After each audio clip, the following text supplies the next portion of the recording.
If a friend suddenly refuses to speak to you and you don't understand why, it may be that they weren't the sort of person you should be friends with in the first place.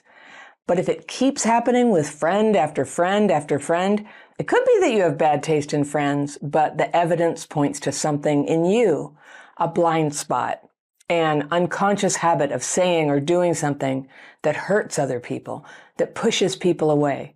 It's so painful to look at it that a lot of people simply can't or won't.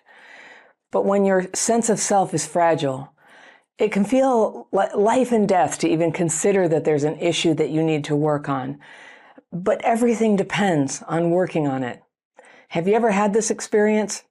My letter today is from a woman I'll call Mindy, and she writes, "Dear Anna, in short, I recently went through a falling out with a friend of 3 years ago, who I considered a sister.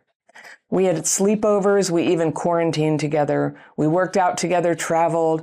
I would do anything for her. The falling out happened after I had set boundaries because I did not like the way she treated me." All right, I've got my fairy pencil. I'm going to go through and circle things I want to come back to on a second reading, but let's go through and see what's going on with Mindy's friendships. She says, "The friend shared some sensitive information I had told her in confidence with other people she barely knew. She would borrow money from me and would never return it. She would tell me what others said about me, but not in a nice heads-up protective way, rather a way that felt she was intent on making me feel bad and would only instrumentalize this at a time when she's trying to convince me to hate that specific person or turn against them after they've wronged her. My gentle but firm boundaries were perceived as rejection, and I was discarded by her, unfollowed, blocked on social media. Her entire family stopped speaking to me. Quickly after the falling out, I learned retroactively that she was an extreme covert narcissist. What followed was an unceremonious parting that unfolded over 2 years, complete with all the trappings of narcissistic abuse, including smear campaign, online doxing, attempts to get me fired from work, and, of course, triangulation and flying monkeys. It's been 2 years, and I find it really sad that I was totally oblivious to how abusive the whole friendship was during and after. I was only able to discern the patterns after I dedicated the last 2 years to really healing and inspecting the core of my childhood trauma that drives me to attach to people like her and desperately try to please them. This was a brutal awakening. I'm still reeling from everything. My question is, how do I not gaslight myself by believing I deserved what happened to me? She triangulated and defamed me so much that even though many people found it weird and did not believe her, it worked with others, and many of whom I loved and respected. How do I not believe they are right? And importantly, how do I stop people-pleasing, considering it drove me crazy to prove to them I'm not who she says I am, and really brought all my childhood patterns of fawning to the surface? I'm exhausted and betrayed 1,000 times." So that was the first letter I received from Mindy, and it was about a year ago. And at the time, my team and I decided we didn't go ahead and read the letter on YouTube because that first letter was very straightforward, just saying my friend was this terrible narcissist, did all the narcissist things. And I'm more interested in people who are struggling in something of themselves. So I wrote to Mindy and I asked her if she could tell me a little more about what happened. Then the letter showed up more recently, where now Mindy is seeing that something's going on with her. Okay, so the plot thickens. She says, "Dear Anna, I hope this reaches you. I feel like a complete failure. Even though I work so hard on healing, I fail completely at my interpersonal skills. One by one, dropping like flies, and the only thing working out for me now is my boyfriend, who I also really fear will turn into a codependent relationship by virtue of my situation. I have a long history of people-pleasing and attracting what feels like the wrong people, who either only want me because I service them or people who I become enmeshed with." Okay. In the last 4 months alone, I've had a falling out with 3 people. Now, I'm just doing the math. The first letter was from a year ago, so now it's in the last 4 months. 3 more fallings out. 3 more people I considered close to me after an intense conversation.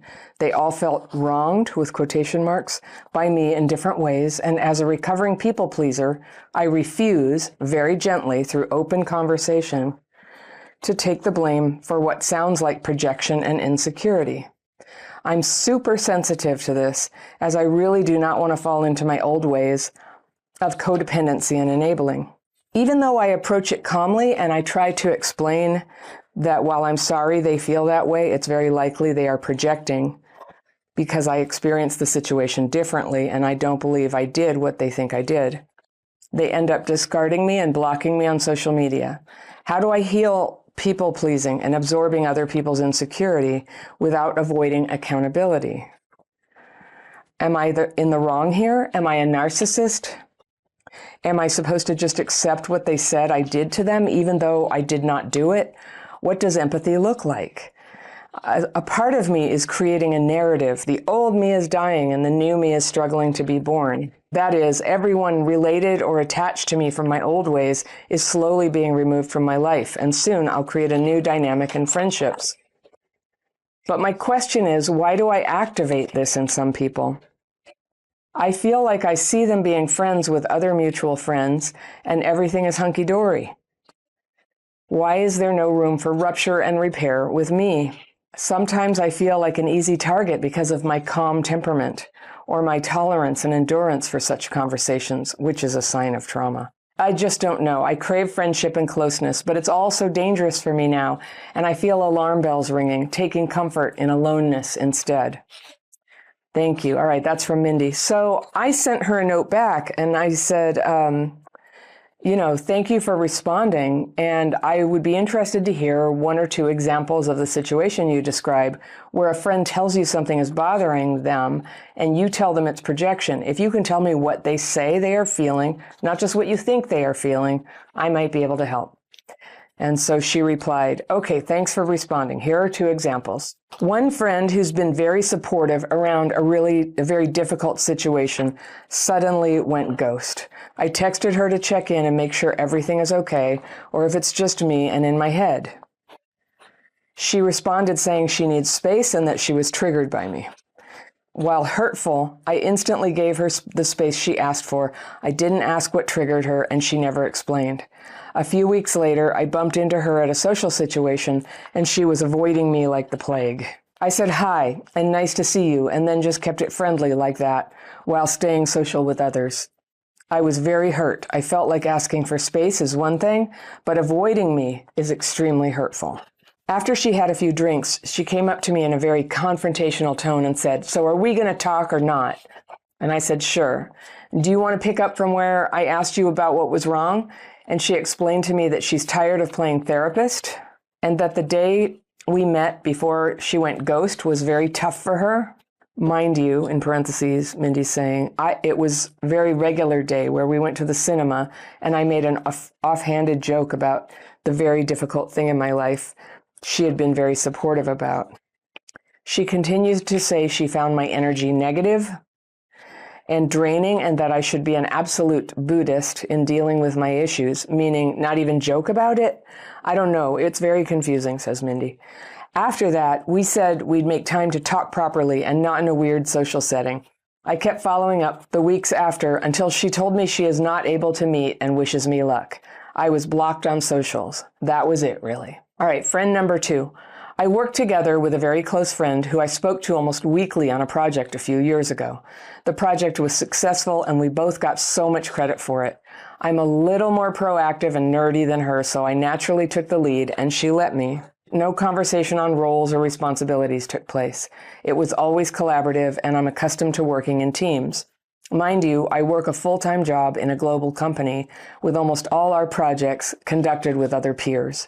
Fast forward, it's January last year, and I get a really long text from her about how she's unable to shake off how dismissive I have been on that project, how disappointed she is in me that I'm not self-aware enough to see how dismissive I am and how the memory of that project is completely tainted in her view because of my attitude. It was really, really hard to read that text because it was confusing to receive it after all this time.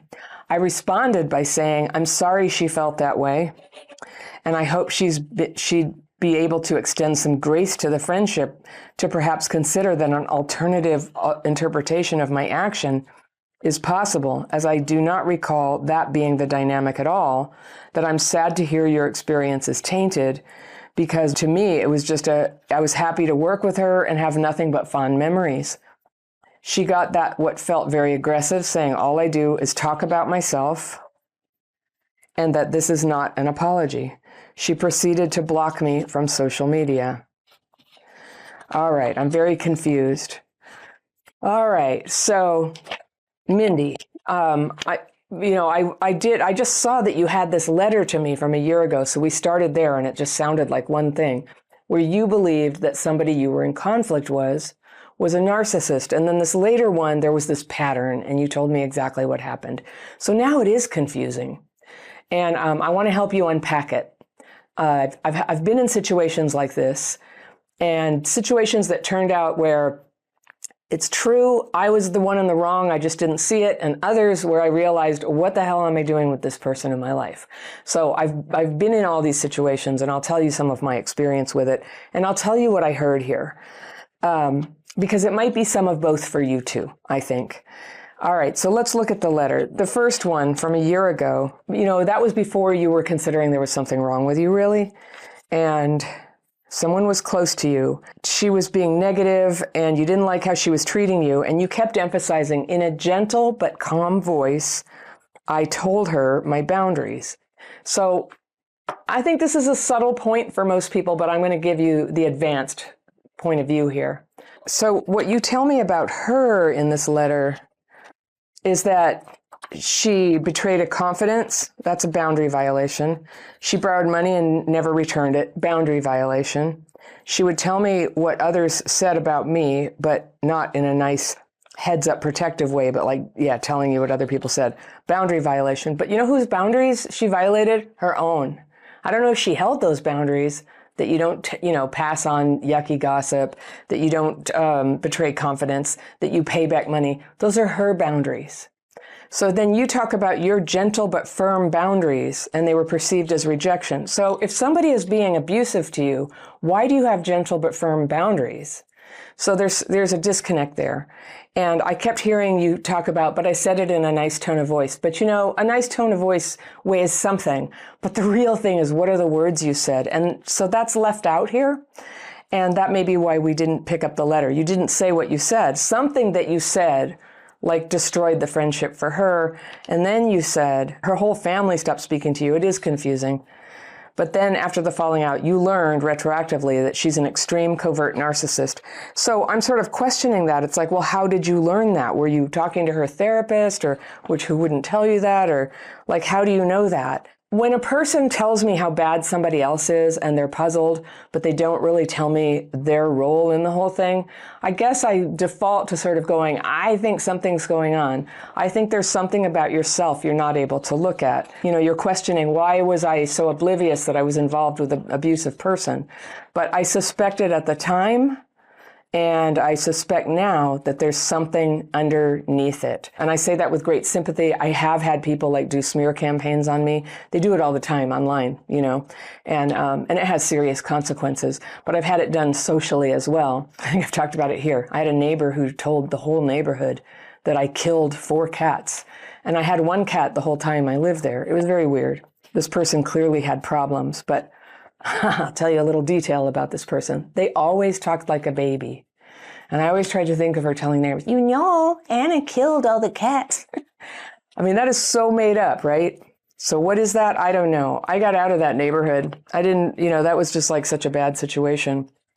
And then I got married to a great guy, and we moved away. It was fantastic. So lucky me. So this more recent letter came in. You said, I feel like a complete failure. I worked so hard on healing. I failed completely at my interpersonal skills. So now, because it's happened a few more times, you're looking within, maybe 100% as well. But I'm going to comfort you and say, it's often a mix, isn't it? Let's say that you have some trauma-driven behaviors around how you connect with people. Guess what? That is almost going to dictate that the people that you end up choosing to have in your life are also a little wonky, all right? A little interpersonally wonky. It would seldom be the case that people who are just perfectly put together would become friends with you. Now, you had said, I have a long history of people pleasing and attracting what feels like the wrong people. And I want to put a new idea in your mind here. I feel very strongly about this. I say it a lot to people. It doesn't matter who is attracted to you. And that is when people say, I just attract narcissists, I just attract, these terrible people, you have just taken all your agency, all your ability to make choices in your life and outsourced it and been like, I don't know, they do all the choosing. I just sit here and they end up in my life. And I want to take you back to the empowered and factual point of view that you are attracted to people like that. And furthermore, rather than recognizing that something's amiss with them, you bring them into your life. They become your close friends. Many people do that with partners as well. It sounds like you at least in the interval here, you developed a relationship that you like, but you're worried about damaging it. You call it a codependent relationship. And I didn't have any information to understand why you use that word, but we're not going to worry about that. I don't feel the energy of codependency in your story here. And I'm just going on a letter. And I'm not a therapist, but I'm just going to run this through, what I've observed from 25 years sitting in 12-step meetings, watching people who work on themselves this way and what happens, and people who don't work on themselves and this happens, and what happened in me. First, take responsibility for who you become friends with. And you say that they either only want you because you service them or you're so enmeshed. So that's usually a symptom of you don't feel good about yourself. If all your relationships are with people who are using you, they just want you to do things for them and they don't reciprocate, you don't feel good about yourself. Somebody who feels good about themselves, the first time somebody treats them like that, they just pull away. They're not there. That's the thing about us traumatized people and our attachment wounds. We'll just hang in there and hang in there. We'll try to reason with them. We'll try to set boundaries. We'll try to explain. We'll apologize, So there's something you don't feel good about yourself. So that's going to be your first order of business, regardless of these other people, is working on yourself so that you can become a person you do feel good about. And there's a school of thought out there. And I used to have a therapist who sort of did this to me. It was like I was always wrong if I thought that maybe there was something I needed to work on. Well, I did not heal until I just focused 100% on the things that I could work on, the problems that I was generating, the choices that I was making that were a problem, even though I didn't understand why I kept having this pattern. If it's a pattern, it almost certainly has its origin inside, which is good. I love it when I find out that something is happening because of something I'm doing, because then I can not do it. I may have to do some work to figure out what it is, but it's not like a meteor coming from outer space. It is something that I have some control over. So you had a falling out with 3 people who were close to you after intense conversations. All right. So that's a big clue. You have intense conversations and there's something about the things you say, perhaps the way you behave, but you always emphasize how you say things nicely. Listen, our nervous systems can't lie. So if you're really burning with anger at somebody, you can say it in a nice voice, but the other people will feel your anger. And furthermore, they will distrust you because what you're saying and how you're pretending to be are out of sync. And so I don't think we should ever be verbally abusive or abusive in any way toward other people, but I don't think that in close relationships, when something's gone wrong, that it pays to just go, I think you're just projecting. I have no idea what you're talking about. That comes off as dismissive and gaslighting, even though the words you're saying may be totally honest. I don't know what you're talking about. I just don't understand why this is happening. That's a sincere thing to say, but it might have this layer of, have you ever had somebody do that to you? It just feels like they're on a high horse. And that could be a projection. It's true. But when we want to communicate with people where the relationship is at stake, it's totally worth being very, very thoughtful about how mannerisms and words can trigger them and set off an avalanche of destruction that makes it impossible to recover the communication. What we want, if we're going to repair a relationship, is a little safe container where we can say what we have to say, where we can be honest enough and kind enough. Honest enough that we express ourselves, kind enough that we don't just shut down their hearts. And then we want to be, we don't want to be doormats where they can just claim anything that we've done and accept it. There are things you can say other than, and I don't know if you know this, but this is like a classic dismissive comment. I'm sorry you feel that way, but. So when somebody says, look, I'm really hurt by what you said, and it doesn't make sense to you yet, if you want to save the relationship, slow that down and just accept something hurt them and be the person, be the friend. Just say, I don't understand that yet, but maybe you can help me understand. Can you tell me more about it? And it takes a huge amount of courage and grit to sit there while somebody says that. Maybe a little half of what they're saying is unfair and it hurts, and maybe some of it is so true that it just like stabs you in the heart. This is for people who are really ready to heal their relationships, is to start bravely listening what people have to say. And sometimes, and I've learned this from being married, is sometimes it pays to listen to what the content of what are they saying. We can get very hung up on, but I didn't say that, but that's not the order of events.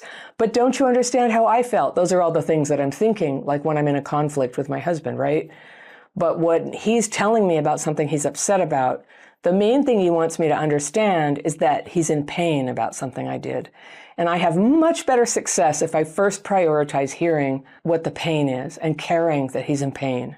That's just like priority one. And I think that's wise for friends too. And I've learned a lot from being married these past 11 years that I've been able to carry over into friendships, where basically I can relax my agenda to prove what's factual or what my own point of view is. I can relax that for a while. I'll have a better chance to be understood on that later when the pain is dealt with, when the hurt is dealt with. Does that make sense? It takes a lot of practice. You may want to work with, do some very good reading on it. I really like the Gottman Institute for Romantic Relationships. I have a book coming out called Connectability on October 7th, 2025, and I will cover this in great depth. And in the meantime, you can certainly come on over, take my Connection Boot Camp, which is about these skills. Come be a member with us and take the courses. People self-organize into little groups to go through the courses together. And then we have this online community that's actually quite friendly and close. And sometimes people get their feelings hurt, but it's this really great environment where everybody has the tools to work it out. And it almost always can be worked out. So I would really, warmly invite you, come over to the membership, or anybody listening, check it out. I'll put a link to that below. It's always there, or you can find everything we offer on my website at crappychildhoodfairy.com. You said a part of you is creating a narrative. The old me is dying and the new me is struggling to be born, and that everybody related or attached to you from the old ways is slowly being removed from your life. And soon there will be new friendships and a new dynamic. And I think you might be right. And it's a wonderful outcome after a really, really hard road, that there's something about these friends you're choosing that they don't sound like they're, to just like ghost people and out of the blue like that. It doesn't sound like great. It doesn't sound great to me either. And all of us, like if you grew up with trauma, like we're quirky. And like you said, we need a little bit of grace sometimes. We need a chance to repair our relationships. So I hear that you could improve your ability to hear, for emotional hearing of what's going on, which takes courage. And you will, as you heal, you'll be able to choose friends better. And the good thing about new friends is they will match a little better to who you are now. So if it takes a while and you have a lonely spell, the upside of that is you're doing a lot of change. And I don't know about you, but when I'm like kind of lonely in my life is when I change the fastest. I have a lot of time to focus. I'm very motivated. And my life isn't so noisy with hanging out with people that I don't really notice the nuances of things. Like, oh, when I said that, it felt bad. Or I like this new friend I just met because they, like things start to come into focus. And focus is really good. So I think you're a mixed case, Mindy. But you'll never be sorry that you learned to listen well and listen emotionally. Even if you listen to somebody and you hear their pain and in your mind you're just like, this is bullshit. I'm sorry. I'm not going here.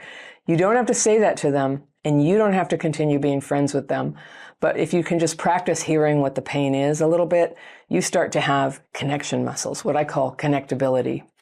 And so it's the fear of having these conversations coupled with the trauma-driven choices of friends that we sort of go into it with that end up giving you what you just described here. I just want to like pull away and be alone. And that is so hard. If you're watching this and you think that your past trauma may be playing a role in your ability to connect with other people, I've got a free download that lists a bunch of signs that what that looks like when it's happening that you can check. It doesn't diagnose you. It'll help you just check the boxes like, oh, I do this, I do this, I do this. And you can even prioritize those issues to see, is there one of them that you really want to get started working on right away? That free download is right here, and I will see you very soon.